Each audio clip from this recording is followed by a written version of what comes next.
So we're going to get on hands and knees, and if you need extra padding, you can roll your mat up or even layer more mats or a towel underneath.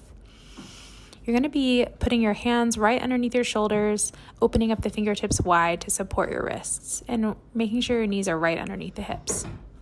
You'll want to push the tops of your feet into the mat for lots of stability. We're going to reach forward with your hand and push back with the opposite heel at the same time. This is called bird dog. So you're going to extend from both sides of the body on opposite limbs, keeping the hips stable. So imagine you have a teacup sitting on your low back. You want to be able to keep that teacup from sliding off. So try not to swivel your hips side to side. Move slow and mindful. In fact, I'm going a little fast here just because I'm really comfortable with this movement, but feel free to go super slow with this. You'll pull up from your belly button. You can also put your hands in fists if you start feeling any pressure in your wrists. The next move we're doing is knee circles. So you're going to flex your foot and make a big circle from your knee going all the way forward as far as you can, all the way up and back. Once you've done a few, then you can reverse directions and try to make it just as big the second time on the way back. Then we'll do the same exact thing on the other side, making sure to open up the hip. So you can see that I'm doing that a little bit better on this side. And take your time, allowing the hip to be the main thing that's moving, not relying on your leg or momentum. Then you can stretch out your back and your hands if you need to. The next thing we're going to do is going to be another set of bird dogs. And we're going to go back and do one more set. So this gives you an opportunity to practice those same movements again, especially if you're having trouble with them the first time. And I often find that the first set is really like a warm-up set. It allows you to engage and get your brain working and your muscles working correctly. And the second set is where you really start to feel the benefits. You might start to engage the muscles a little bit more efficiently. So the second set allows you to practice that. Feel free to take your time. And if you feel like the movements are easy, you can go a little bit faster on the second set as well, which is what I'm doing with these knee circles. Make sure to relax the back of your neck so you're not straining as you're doing this, and try to keep your back as flat as possible. Your hip is opening up to the side, but we're trying to keep the whole torso from moving. And then we'll go ahead and do the same thing on the other side. Notice that I started on the opposite knee. So the first time I did my right knee and then on my left knee. This time I'm doing my left knee and then my right knee. That's totally optional, but it can be fun to see which side is stronger, especially if you give it a chance to go second. Next up, we are going to have a crunch variation. So you're going to tuck your chin towards your chest and roll up, reaching towards the knees. As you do this, you'll exhale, driving the ribs down toward the hips, and then roll back nice and slow, letting each vertebra of your upper back touch the mat very slowly.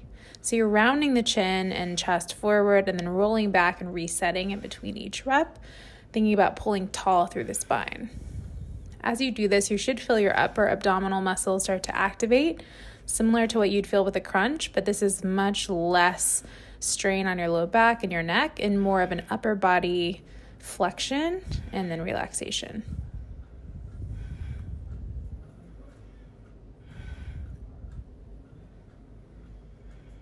You can also roll your head side to side and loosen up your neck if you feel any kind of tension. Next up, we have a glute bridge. So you're going to roll the shoulder blades underneath you, drive the heels down into the floor with an exhale as you lift your hips, trying to keep a long line from your shoulders to your knees.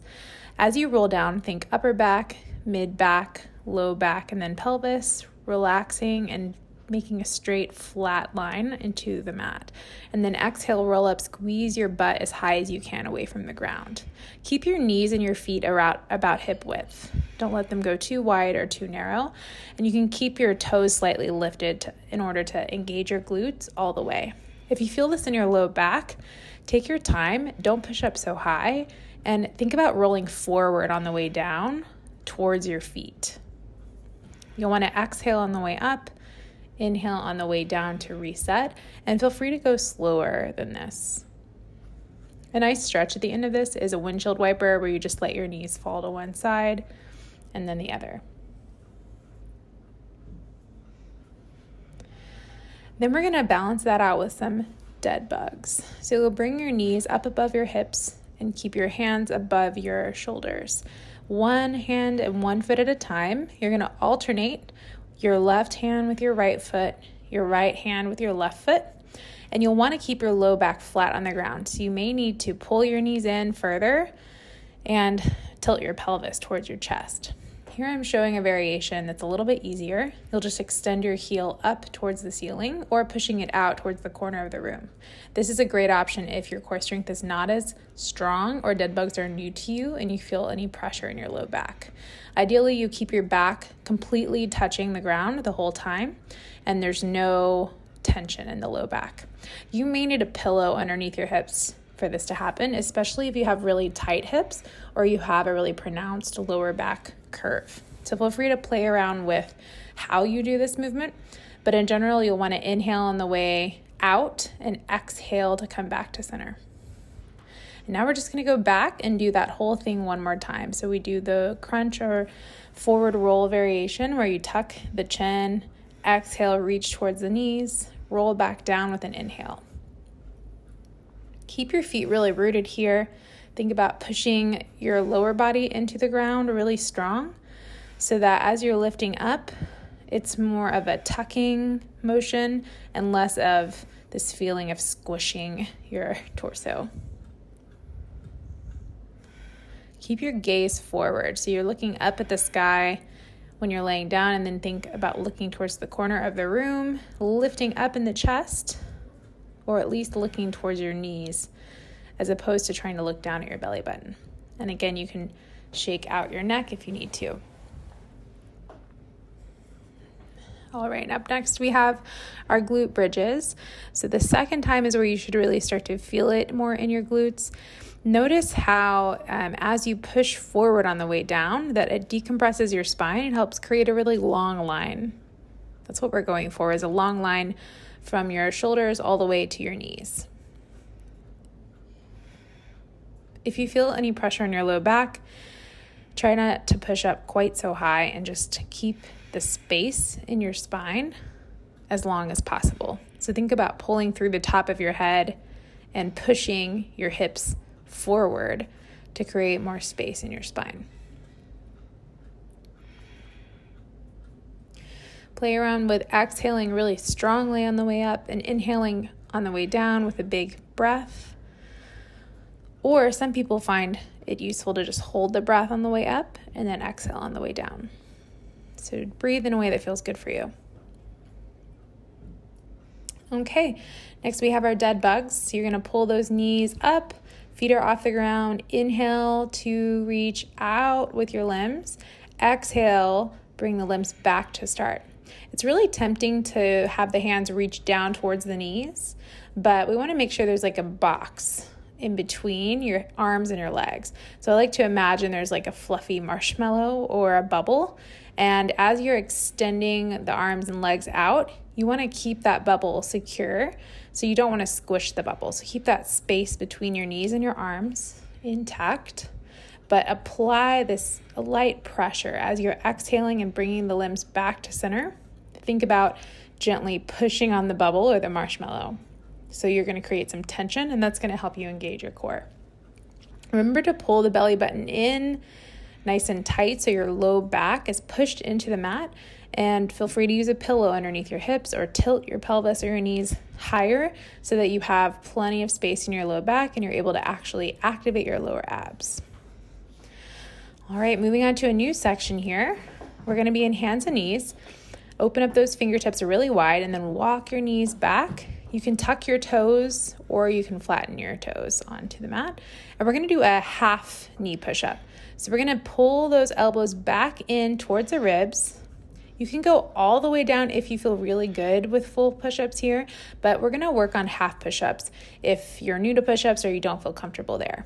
The goal here is to keep a long line between your shoulders and your knees, and then pinch those elbows tight towards your ribs. As you come down, you'll inhale, exhale, push through the palms, and see how my gaze is neutral. So I'm not looking straight down, but I'm also not looking all the way up. You want to keep a nice long back of the neck. And next, we're going to put the elbows directly underneath the shoulders. You can clasp your hands or you can put your hands on the ground for stability, and then walk your toes back so that you're in a plank. You can stay in this plank if that's a challenge for you, or we can try this toe tap out variation. So you can do this on your toes, or you can come down to your knees and then reach one foot out at a time. Bring your feet back to hip width so you have lots of support. Try to keep your hips tight and lower. So squeeze your glutes. Don't let your low back start to curve or have a lot of pressure. And again, you can do this on your knees like I'm demonstrating here, or up on your toes. Belly button's gonna pull up in tight, and you're gonna try to keep your back nice and straight. Check in with your neck here too if you start to feel any kind of tension. Then we're gonna go back and practice those push-up variations. So open up the fingertips, roll the shoulders away from the ears, shift the hips forward, and make sure that your abs are tight before you come down. Think about reaching forward with your chest and then pushing your upper back towards the ceiling. So you can really see that in a full rep, but we're just doing half reps, which means you have to be really intentional about how we articulate these different movements. So we inhale nice and slow, exhale really strong, push through the hands, keeping the neck neutral. So we're not sticking the head out like a pigeon and then coming back. We want to make sure that the spine is staying pretty straight, and we're just working on pulling forward and pushing back. All right, time for those toe tap outs again. So make sure the elbows are directly below the shoulders, clasp the hands or put the hands on the mat, tuck the chin if you need to, if your neck is getting tired, and then walk your toes back. If you tried it on your knees the first time, then now is a good time to try it on your toes and see how you feel. As long as your hips aren't super high like a downward dog, it's okay if they pike up a little bit, if that means that your back is nice and straight. But if you can get your hips lower than what I have shown here, that's great too. We just want to make sure that the abs are actually engaged, back is flat, and elbows are pushing down, which means your upper back is rounded towards the ceiling. Play around with where you put your feet here. Try to keep your hips level, just like that teacup analogy that we were talking about before. That applies here too. So we shouldn't be swiveling the hips side to side. Okay, so going into glute bridge marches, we're gonna roll those shoulder blades back underneath you and then walk your feet right underneath your knees. Make sure that your shoulders are pulled away from the ears, and then hands can come down to the mat for support. You're gonna push hard through one heel and then lift the other foot off the ground, keeping about a 90-degree angle in your knee and really making sure that the hips are pushing away from the floor towards the ceiling. As you're doing this, try exhaling as you lift one foot and push down with the other one, and then inhaling to replace it. So each march will be either an exhale or an inhale, and you can kind of play around with how you want to make that pattern happen. The last thing we're going to do is scissor kicks. So you're going to have straight legs, and you'll want to put something underneath your hips. I like using my hands, but you could use a pillow here too, especially if you have a really arched lower back or really tight hamstrings. We're going to try to straighten the legs as much as possible, so keep your heels pushing away from you, trying to push towards the ceiling. It's okay if your knees are bent, but as you push through the heels, you'll start to notice that your legs straighten out. Exhale and switch. Make sure you're keeping your abs as tight as possible, so pulling belly button towards your back, and then relax your shoulders into the ground. Your head can either be on the ground or you can lift it up slightly, but try not to strain your neck. So this should be mostly lower abdominals, and your neck doesn't really need to help you here. Be really mindful coming out of it, and feel free to stretch your hips or your back if you're feeling tight. Last thing we're going to do is tuck the chin forward and reach towards one heel and then the other. I like to call these penguins, or these are little oblique crunches. Your upper back is pulled away from the ground and your low back is pushed firmly into the mat. Chin is tucked, and you want to exhale in little pulses here, along with your movement. And then you'll roll back to the mat and you're all done. So walking the shoulder blades underneath you, walking heels out to hip width. Hands support you by pushing into the mat, making sure the shoulders stay open. The whole time you want to think about pushing your chest towards the ceiling and then lifting your knee back towards your chest, just like you're going to pull it in for a stretch.